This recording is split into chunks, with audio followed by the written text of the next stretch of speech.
everyone. Today I'll be presenting on embodiment.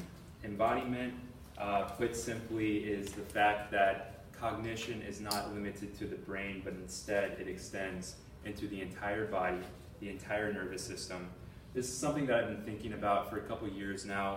I'm a psychology major, and then the last 2 semesters I've been doing research that deals mostly with the peripheral nervous system, and so I've been thinking a lot about how that works, how thinking actually takes place within the nervous system, or within the peripheral nervous system, like the hands and the feet and stuff like that. So if you take a look here at this image, you can see a capuchin monkey. The capuchin is about to raise this stone above its head and then bring it hurtling downward against this nut here in the corner. And in that way, he's going to crack open the nut. This is a really great example of what I mean by embodied cognition. You can see just how tensed up his body is, how his entire nervous system is just fired up as he's about to engage in this activity. So to start us off here, I want to throw out a little teaser question for you all.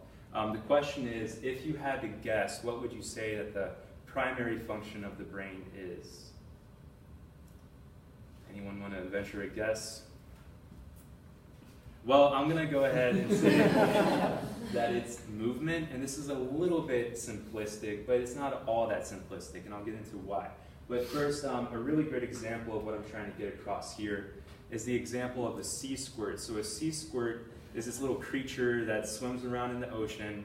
It kind of, it goes around acquiring food. It does exactly what you would expect it to do. But then at one point, it sort of attaches itself to a rock, and it promptly digests its own brain. So the takeaway there seems to be that brains are for dynamic engagement with the environment. If not literally, physically moving around, therefore, they're for repositioning yourself and being able to engage your environment most effectively. And there's actually a warning here for humans as well. Humans who live really sedentary kind of lifestyles, they will experience a reduction in their brain volume. So this, again, the same takeaway is the fact that brains are for moving around and for engaging your environment dynamically. And so the theoretical background that I'm working off of here, it comes from the ecological approach to perception, and this was first put forward by James Gibson in the 1960s and 70s. And the basic ideas are as follows. So first, things offer affordances. Your environment offers affordances. What's an affordance? An affordance is an opportunity for action that furthers biological processes. So if you look here in the top corner, you can see plucking an apple off of a tree. That's an opportunity for action, and it's relevant to your own biological interests because you get nutrition from this.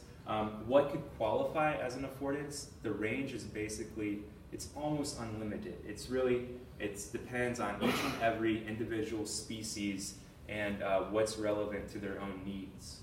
So here's a little quote: animals perceive the world in ways that are closely geared to the kinds of actions that they perform. So I hope that we're starting to see a pattern here. The pattern is that perception is for engaging affordances. That's what perception is about. But more than that, it's about actively engaging those affordances. You can't just sit back and let all your environmental stimulus kind of wash over you. Instead, you have to go out, you have to get up and engage your environment. And in that way, you generate information at the same time that you're perceiving it. And so the example I want to give, this is what I've been working with in my lab. This is a phenomenon called dynamic touch. Essentially, it has to do with a form of perception that arises only through the activity of your muscles. So if you pick up a hammer and you begin wielding it around, your muscles are activated in specific ways, and they basically tell you information about the system that you've developed here. So as soon as you grab a hammer, you develop a system from a certain point of rotation in the wrist emerges this elliptical configuration, and I don't want to get too mathematical here, but essentially this configuration designates the resistance to rotational acceleration that you feel as you begin wielding the hammer. So if you have a really big object that you're wielding around, you're going to experience a lot of resistance as you try to rotate it. All of this is transformed into like deformation in the tissue and in the muscle activity. And then again, from this, you're able to perceive such qualities as the length of the object that you're wielding, the general distribution of mass of the object. But the central point here is that it has to be acted out. You can't simply passively receive this kind of information. You have to act it out. And so this gets at the fundamental point that perception is embodied. Cognition is embodied activity. And so as I kind of sum it all up here, environments offer affordances. Perception is a process of engaging those affordances. And from this, we can conclude that cognition is acted out, and it's also embodied across the entire range of your nervous system. So thank you all.